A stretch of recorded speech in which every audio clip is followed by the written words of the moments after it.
State చేసిండు ఉత్తరాఖండ్.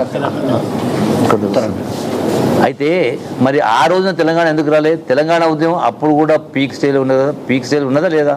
ఎందుకు వెళ్ళలేదు అంటే కేవలం రాజకీయ కోణంలో ఆనాడు రాజకీయంగా చంద్రబాబు నాయుడుకు పార్లమెంటు సభ్యుల సంఖ్య ఉన్న కారణంగా వాళ్ళ రాజకీయ అవసరం కారణంగా తెలంగాణ రాష్ట్రం ఇవ్వలే. అవునా కాదా? మళ్ళీ తెలంగాణ రాష్ట్రం గతంలో 20 ఏళ్ళకి రావాలా? మరి కాంగ్రెస్ పార్టీ సోనియా గాంధీ గారి నేతృత్వంలో తెలంగాణ రాష్ట్రం ఇస్తే ఆంధ్ర ప్రాంతంలో కాంగ్రెస్ పార్టీ తుడిచిపెట్టుకుపోతుందని తెలిసి కూడా, తెలంగాణలో కూడా నష్టం తెలిసి కూడా, అంటే ఒక మానవీయ కోణంలో 60 సంవత్సరాల కళ 4 కోట్ల ప్రజల ఆకాంక్ష అని చెప్పని పెద్ద మనసుతో తెలంగాణ రాష్ట్రం ఇచ్చిందా ఇవ్వలేదా? మరి మీరు ఇవ్వలేదు, కాంగ్రెస్ పార్టీ ఇచ్చింది. ఈ అన్ని అంశాలకు మూలం అదే కదా.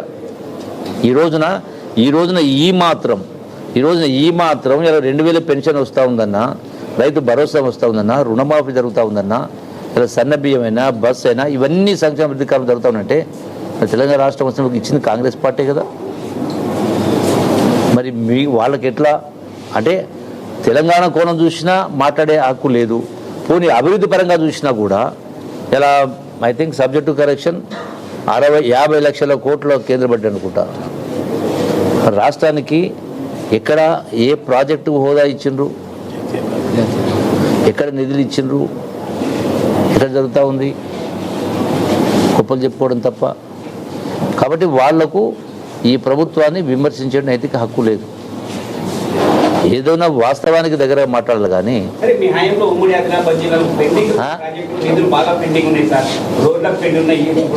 శ్రీనివాస్ రెడ్డి గారి ఆఫీస్ పక్కనే సమీకృత మార్కెటింగ్ ఆఫీస్ మీరు ఇందాక వెండర్స్ చూసి వచ్చారు కదా. ఒక్క 3 కోట్లు ఇస్తే మాకు అద్భుతమైన సార్. ఇట్లాంటివి చాలా ఉన్నాయి ఉమ్మడి ఆదిలాబాద్ జిల్లాలో. ప్రాణహిత చేవెళ్ళి మొత్తడి బాబు కాకినాడ ఆ గడ్డైన బాబు కాలువ లేక మీ కాంగ్రెస్ పార్టీలో కట్టిన 10 ఏళ్ళలో ధ్వంసమైంది. ఇప్పుడు మీరేమన్నా మా ఉమ్మడి జిల్లా ఇన్ఛార్జ్ మంత్రి ఏమన్నా మంజూరు చేసిపోతున్నారా? దీపిక వినిపిస్తున్నారా? ఇప్పుడు రోడ్లకు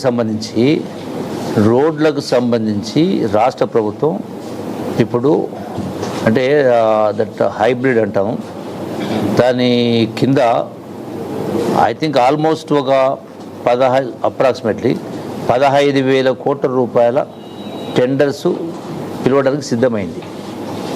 15,000 crores at a time.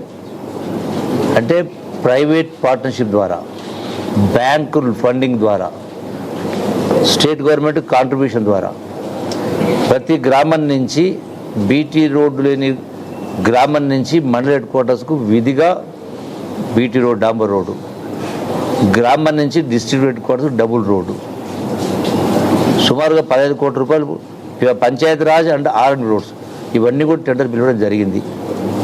Irrigation సంబంధించి కూడా ధ్వంసమైంది వాస్తవమే. ఎంత ఖర్చు అయింది ఆ సబ్జెక్ట్ సందర్భం వచ్చిన మాట్లాడతా.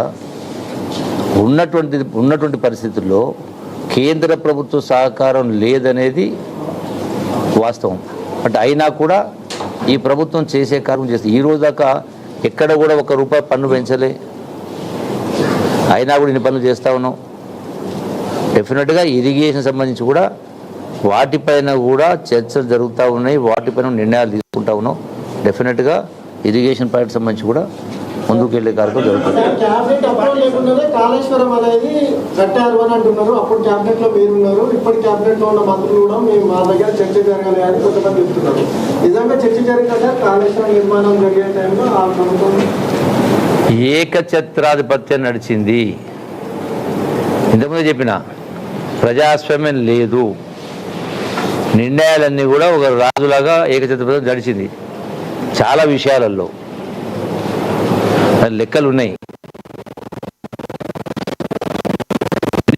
నేను చెప్పడం ఏంటి, ఎంక్వైరీ కమిషనే మొత్తం ప్రతి రికార్డు, ప్రతి పేపరు, ప్రతి అక్షరం చదువుతూ ఉంది కదా.